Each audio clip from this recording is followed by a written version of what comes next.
করার পর থেকে যদি রক্ত শূন্যতায় ভোগেন, পরবর্তীতে নর্মাল ডেলিভারিতে বাধা পড়তে পারে, এমনকি বিভিন্ন ধরনের সমস্যা পর্যন্ত হতে পারে। আজকের এই ভিডিওতে আলোচনা করব গর্ভ অবস্থায় যদি হিমোগ্লোবিন পয়েন্ট বা রক্ত শূন্যতা দেখা দেয় তবে আগে থেকে সাবধানতা অবলম্বন করতে হবে। তবে তার বিশেষ কিছু লক্ষণ যদি দেখা দেয় তাহলে বুঝতে হবে আপনাকে যে আপনার হিমোগ্লোবিন পয়েন্টের সমস্যা রয়েছে। গর্ভধারণ করার পর থেকেই এই সমস্যাটা না হলেও গর্ভবতী মায়েরা 2 থেকে 3 মাসের পর তার সকল অনুভূতিটা বুঝতে পারে। অর্থাৎ সেই লক্ষণগুলো যদি টের পান অবশ্যই চিকিৎসকের পরামর্শ নিতে হবে। বিশেষজ্ঞরা বলে থাকেন গর্ভ অবস্থায় রক্ত শূন্যতা অ্যানিমিয়া একটি সাধারণ সমস্যা যা মূলত আয়রনের ঘাটতির কারণে হয়ে থাকে। বিশেষ করে গর্ভ অবস্থায় আয়রনের ঘাটতি প্রচুর পরিমাণে দেখা দেয় গর্ভকালীন সময়ে। এর প্রধান লক্ষ্যগুলোর মধ্যে একটি লক্ষণ হচ্ছে তীব্র ক্লান্তি অনুভব করা, শরীর দুর্বলতা লাগা, ত্বক টুট ও কিছু ধরনের ফ্যাকাশে ভাব অনুভূত হওয়া, বারবার শুকিয়ে যাওয়ার মতো অনুভূত হওয়া, মাথা ঘোরানো, শ্বাসকষ্ট এবং বুক ধরপড় করা এবং হিমোগ্লোবিন পয়েন্টের সমস্যা হলে এই লক্ষণগুলো প্রকাশ পায়। এর কমতা হলেও রক্তশূন্যতা হিসেবে কম গণ্য করা হয়। বিশেষজ্ঞরা বলে থাকেন গর্ভ অবস্থায় রক্তশূন্যতার বিশেষ কিছু লক্ষণের মধ্যে অতিরিক্ত ক্লান্তি ও দুর্বলতা অনুভব করা। গর্ভ অবস্থায় ক্লান্ততা অনুভব হয়, তবে সেই ক্লান্ততা এবং অল্প পরিমাণ কাজ করলে হাঁপিয়ে যাওয়া শরীরে রক্তশূন্যতার বিশেষ লক্ষণ।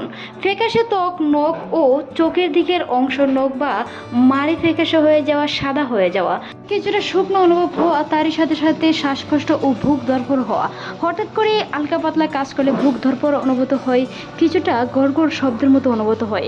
যদি এরকম কিছু লক্ষণ প্রকাশ পায় সেটি রক্তশূন্যতার লক্ষণ হতে পারে। তবে মনে রাখতে হবে মাথা ঘোরা ও মাথা ব্যথার বিশেষ কিছু লক্ষণ রয়েছে রক্তশূন্যতায়। গর্ভকালীন সময়ে মাথা ঘোরানো কিংবা বমি হওয়াটা স্বাভাবিক, তবে সেটি যদি অতিরিক্ত পরিমাণে হয় সেটি রক্তশূন্যতার লক্ষণ। তাছাড়াও মাথা ঘোরানোর পাশাপাশি রয়েছে হাত পা ঠান্ডা হয়ে যাওয়া। প্রসব করার পর থেকে সেই লক্ষণগুলো প্রকাশ পায় যখন আপনি জানতে পারবেন গর্ভবতী হয়েছেন। তারপর থেকে সেই লক্ষণগুলো প্রকাশ না পেলেও গর্ভাবস্থা প্রায় শেষের 3 মাসে সেই লক্ষণগুলো বিশেষভাবে প্রকাশ পায়।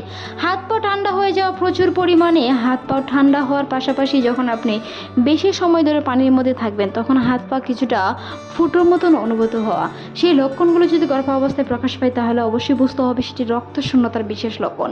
আর রক্তশূন্যতা যদি কম থাকে, রক্তশূন্যতা হয় একজন মা কিন্তু পরবর্তীতে নর্মাল ডেলিভারি হোক বা সিজার, তার কিন্তু বিরাট ধরনের প্রভাব পড়তে পারে।